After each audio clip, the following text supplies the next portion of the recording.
दोस्तों, इतिहास केवल किताबों में नहीं लिखा जाता। कभी कभी इतिहास स्टेडियम की उन सीढ़ियों पर जन्म लेता है जहां आंसू, तालियां और दुआएं एक साथ बहती हैं। कल रात क्रिकेट की दुनिया ने ऐसा ही एक इतिहास बनते देखा। एक ऐसा लम्हा जिसने बता दिया कि असली जीत स्कोरबोर्ड से नहीं, संघर्ष से नापी जाती है। कोलकाता के ऐतिहासिक ईडन गार्डन्स में टीबीएस वर्ल्ड कप 2026 का वह मुकाबला जिसे सालों तक याद रखा जाएगा। स्टेडियम खचाखच भरा हुआ था, हर तरफ तिरंगे लहरा रहे थे, लेकिन जैसे जैसे विकेट गिरते गए, भारतीय फैंस की सांसें भी टूटती चली गईं। 196 रनों का लक्ष्य, 5 विकेट गिर चुके थे। ड्रेसिंग रूम में सन्नाटा था और करोड़ों दिलों में डर।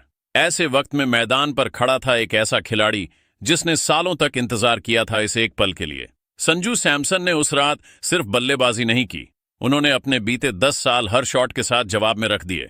कभी कवर ड्राइव, कभी पुल शॉट, तो कभी सीधे दर्शकों के दिलों में उतरती वह निडर स्ट्रोक प्ले। वेस्ट इंडीज के तेज और खूंखार गेंदबाज एक एक कर टूटते चले गए। हर बाउंड्री के साथ भीड़ का शोर बढ़ता गया और हर रन के साथ संजू का अतीत पीछे छूटता गया।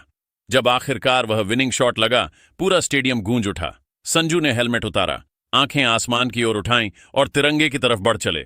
लेकिन असली कहानी अब शुरू होने वाली थी। वीआईपी स्टैंड के पास उनकी पत्नी चारुलता खड़ी थीं।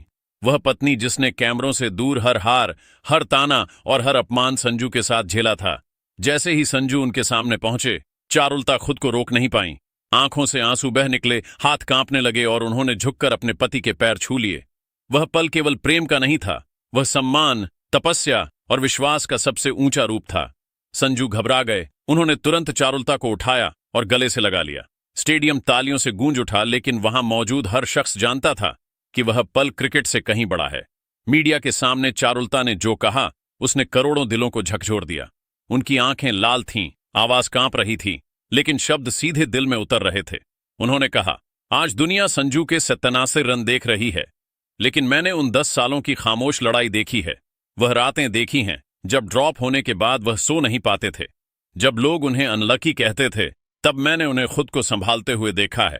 चारुलता ने आगे कहा, मैंने आज उनके पैर किसी रस्म की वजह से नहीं छुए, मैंने इसलिए छुए क्योंकि आज वह सिर्फ मेरे पति नहीं, एक तपस्वी बनकर लौटे थे। एक ऐसा इंसान जिसने हार मानना कभी नहीं सीखा। उन्होंने उस वादे का भी जिक्र किया जो संजू अक्सर उनसे करते थे, चारू, आज अंधेरा है, लेकिन एक दिन मैं तिरंगे के लिए कुछ ऐसा करूंगा जो इतिहास बन जाएगा।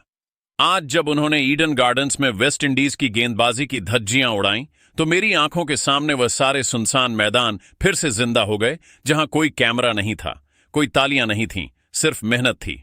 चारुलता ने कहा, संजू, आज आपने सिर्फ एक मैच नहीं जीता, आपने उन लाखों युवाओं को नई उम्मीद दी है जो खुद को हारा हुआ समझ चुके थे।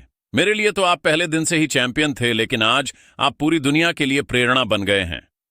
पत्नी की बात सुनकर संजू भी भावुक हो गए। उन्होंने कहा, अगर चारू मेरा साथ नहीं देती तो शायद मैं बहुत पहले क्रिकेट छोड़ चुका होता। आज के ये 77 रन मेरे नहीं, उस भरोसे के हैं जो उसने मुझ पर किया। दोस्तों, ये कहानी हमें सिखाती है कि जीत अकेले नहीं मिलती, उसके पीछे किसी का मौन त्याग, किसी का अटूट विश्वास और किसी का निस्वार्थ प्रेम छुपा होता है। आज सोशल मीडिया पर यह वीडियो पावर कपल और ट्रू रिस्पेक्ट की सबसे बड़ी मिसाल बन चुका है। अब आप बताइए, क्या संजू सैमसन की इस ऐतिहासिक कामयाबी चारुलता के बिना मुमकिन थी? क्या यह पल भारतीय संस्कृति और सच्चे प्रेम की सबसे खूबसूरत तस्वीर नहीं है? कमेंट बॉक्स में कपल गोल्स और वॉरियर संजू लिखकर अपनी राय जरूर दें। वीडियो पसंद आए तो लाइक, शेयर और सब्सक्राइब करना ना भूलें, क्योंकि कुछ कहानियां मैच खत्म होने के बाद अमर हो जाती हैं। भारत माता की जय।